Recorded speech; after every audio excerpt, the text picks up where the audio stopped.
Hello बच्चों, मैं doctor Sunita Nandal कक्षा 11th के लिए अभिव्यक्ति और माध्यम जो पुस्तक है उसका टॉपिक है कार्यालय लेखन और प्रक्रिया। उसमें कार्य सूची के बारे में पढ़ेंगे। आज आपके लिए कार्य सूची एजेंडा टॉपिक लेकर आई हूँ। प्रश्न देखिएगा, कार्य सूची लेखन की परिभाषा एवं प्रमुख नियमों पर प्रकाश डालिए। कार्य सूची को इंग्लिश में एजेंडा भी कहते हैं। कार्य सूची लेखन क्या है, उसके नियम क्या है।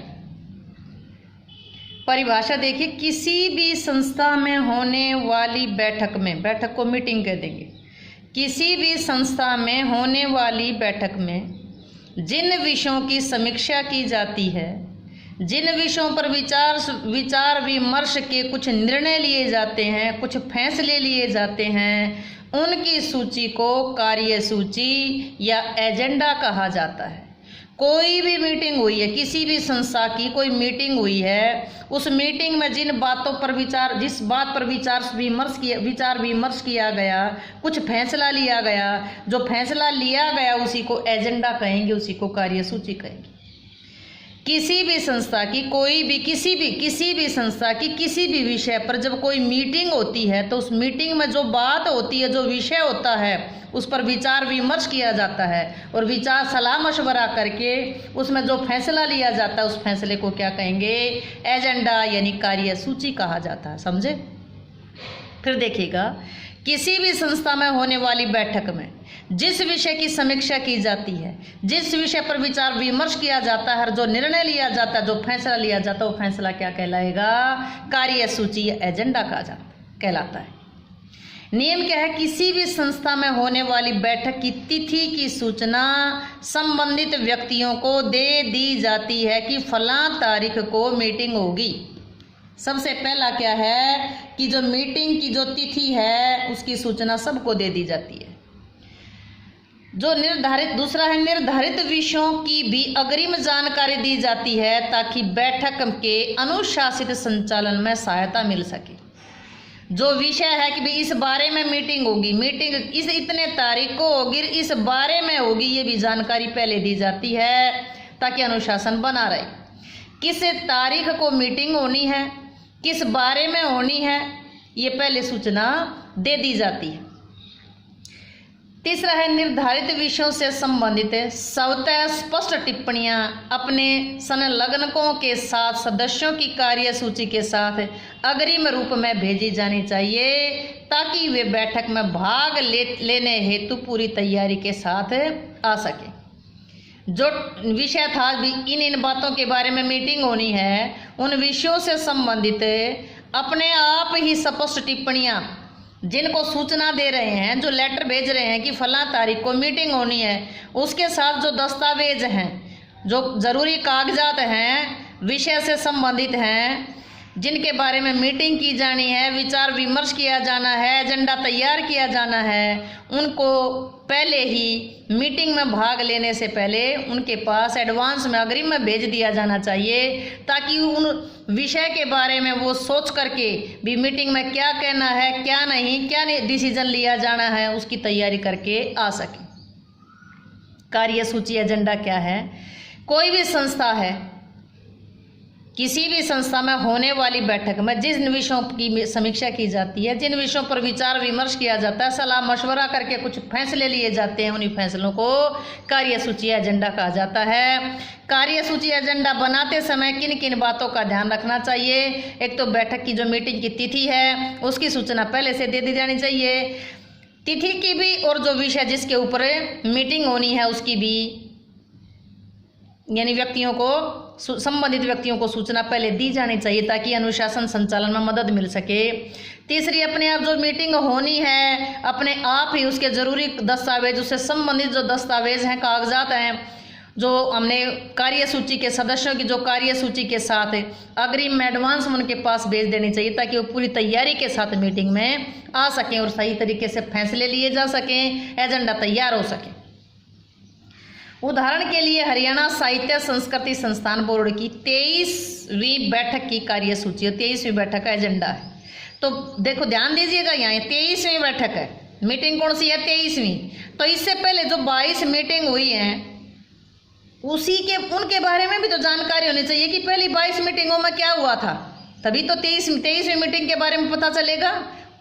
भाई 23वीं मीटिंग के में हमने क्या बोलना है, किस विषय पर डिस्कशन करनी है, किस विषय पर विचार विमर्श करना है। जब पहले वाली मीटिंगों के बारे में पता होगा तो ही तो 23वीं का पता चलेगा। तो 22वीं बैठक के कार्यवर्ग की संपुष्टि, यानी कि 22वीं मीटिंग में जो डिसीजन हुआ था, निर्णय हुआ था, उसके कागजात। पिछली बैठकों में लिए गए निर्णयों के अनुपालन की समीक्षा, कि जो पिछली बैठकों में फैसले लिए गए थे उनका सही तरीके से पालन हो रहा है, उनकी समीक्षा।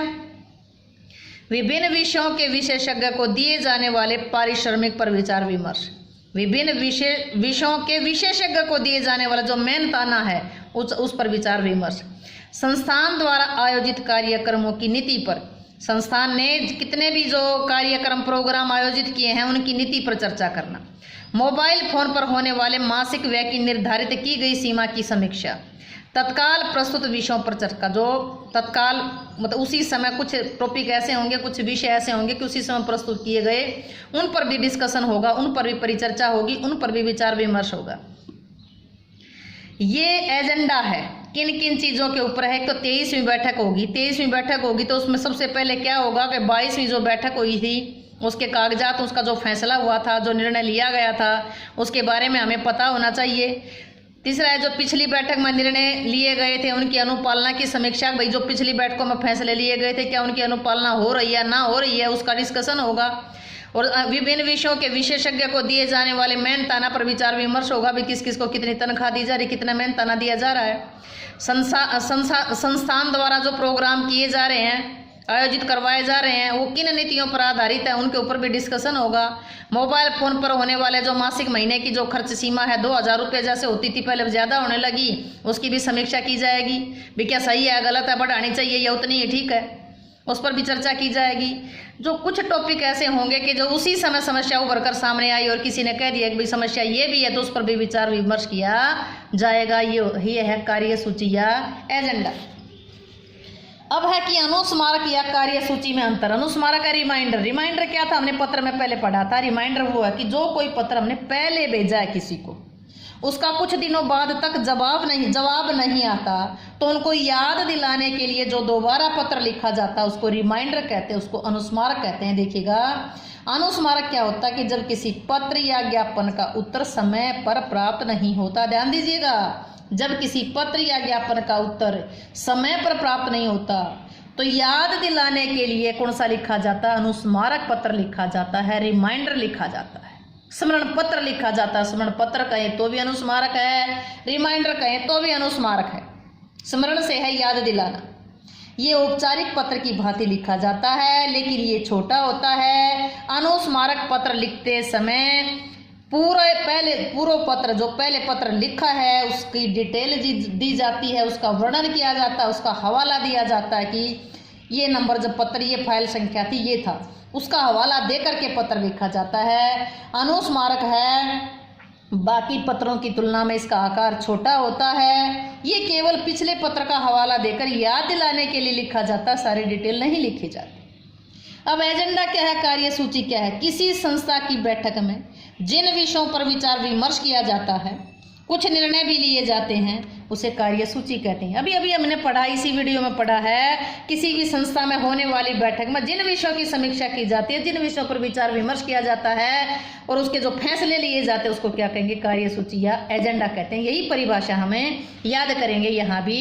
किसी संस्था की बैठक में जिन विषयों पर विचार विमर्श किया जाता है, कुछ निर्णय लिए जाते हैं, फैसले लिए जाते हैं, उसको क्या कहेंगे, कार्यसूची या एजेंडा। जिसमें निर्धारित विषयों से की अग्रिम सूचना दी जाती है।